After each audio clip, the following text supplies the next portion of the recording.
May ano, ang palayang ligaw. Nandito kami sa bundok ng Ulila. May pupuntahan kaming isang naninirahan dito sa bahay.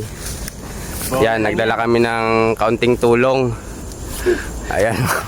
Si Kapitana. Sama namin si Kapitana. Ay, ang ating team. Minay na lang ka! Ito po yung bahay niya, oh.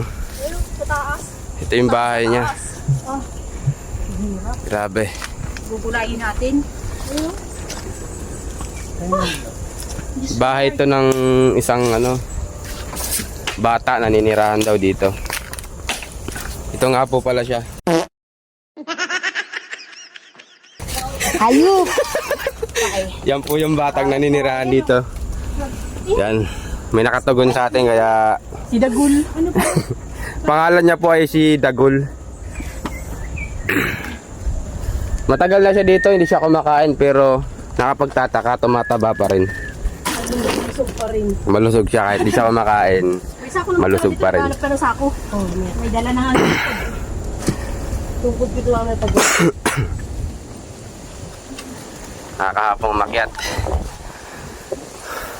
Ako pala yun. Pero tinuloy pa rin natin ang pag-akyat gawa ng Maganda pala ka. Anong daan daw? kailangan tong i-rescue. Kailangan natin tong idalhin sa mental hospital. Hi, ka na, Adrian!